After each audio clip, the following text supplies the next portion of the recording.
Hey, it's Dr. Amanda with Straightsmile Solutions, straightsmilesolutions.com, and let's talk about what your options are if you're looking to buy a dental practice, an existing dental practice that happens to already have existing ortho. Whether you're experienced with ortho or you're not experienced with ortho, what are your options and how does this affect the purchaser's agreement? And often the broker, they're going to gloss over this a little bit, So I want to tell you the truth from the standpoint not only of an orthodontist, but also the truth from the standpoint of a general dentist buying a practice. Why do I know both? Because my husband's a general dentist and he has purchase options or almost purchase options of offices, and we work independently. He's in a different area than I am, so I don't work in his offices. We just do better when we don't work in the same offices. So he'll buy, and he knows how to do ortho, so he doesn't need my help. But in any case, there have been several times where he's looked at practices that look like amazing opportunities that had existing ortho components, within the practice. And, I've taught him what to look at and what not. And he's like, he will tell me, look, I've really dodged some major bullets, and he's actually canceled agreements just because of the status of the ortho that we're in them. So I'm going to go ahead and just take you through the options and what things you need to look at. So what are your options if there's an existing ortho component? I mean, obviously, first thing for you, if you are considering to purchase this office is, if you're a general dentist or a pediatric dentist, what are your skills? Do you know ortho really, really well would be the first question. If you don't, do you want to learn it? If you're really not interested in learning it, well, then that makes life a little bit easy, right? You don't want that. It is okay to purchase an existing office and not just take the general dental component of it. And you can put that in a purchaser agreement. Now, will the broker like that? No, because it's more work for them. But you can do that. That's your right. You can say, I'm not purchasing any of this specialty work. Those patients who have active specialty work are going to have to, either the general dentist who sold it is going to have to arrange for them to transfer to an orthodontist ahead of time and have their work completed. And that's on them to figure that out. And we'll go over that a little bit more. Or, the general dentist will have to stay and finish the cases, and we'll go over that a little bit more and how that works. Obviously, if you're considering taking it all, it makes it a little bit smoother, but you really need to do your due diligence and check out those cases. Now, what you don't want to do is just take their word for it. You want to actually shadow the dentist on the ortho days and see what type of ortho is happening there.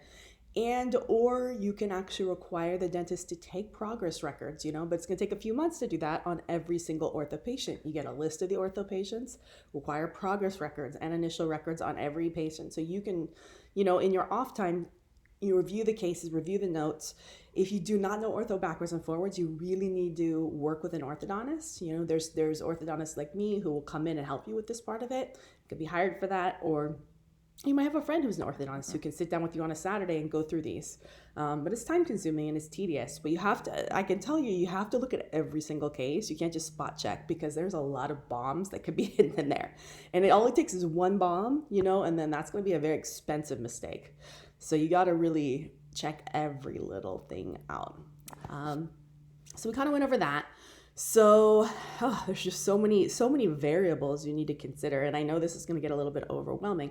So let's talk about each particular scenario. So let's talk about what if you want to keep the patients. Well, that's going to make things way easier if you can keep the patients, but you're also accepting that you're going to finish the patients. So like I said, you have to actually audit them all. Now, one thing that our family does when my husband wants to purchase a practice is he has made a decision he doesn't purchase any fixed cases. He's not interested in doing it. He's learned how to do it. He doesn't like it. He thinks it's just not sustainable, not productive. I mean, and it can be if you set things up right, but that's just not him.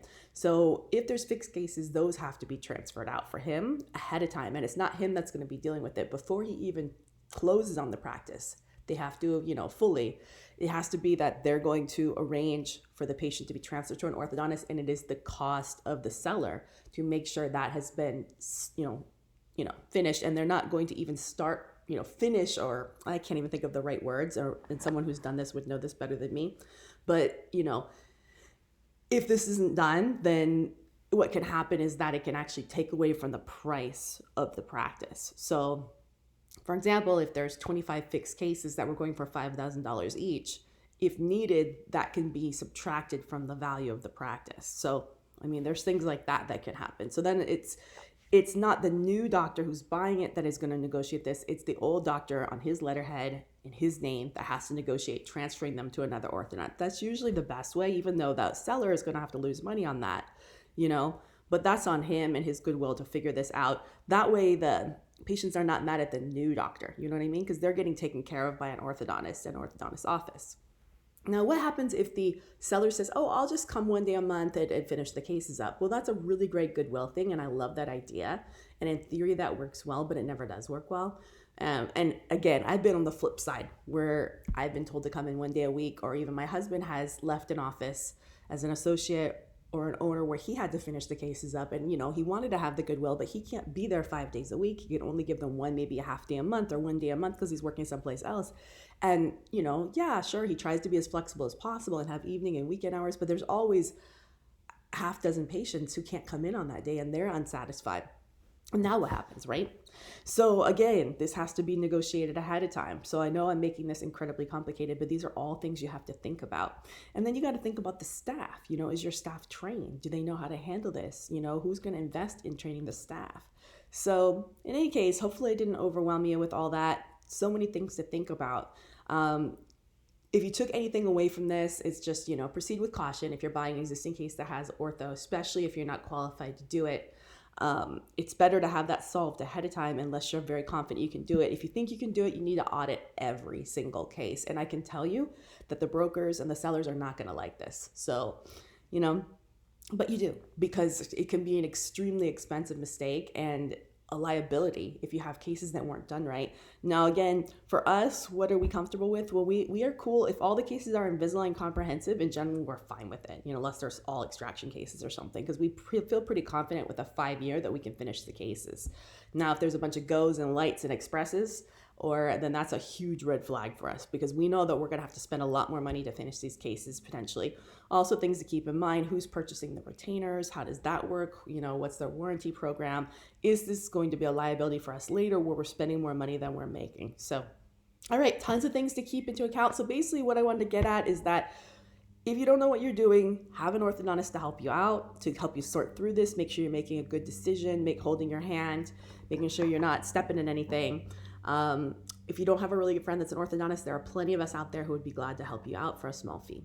All right, thanks so much. And I'm glad to talk to anyone. If you have a practice in just a scenario, there's no cost just to have a conversation if we're not looking at records.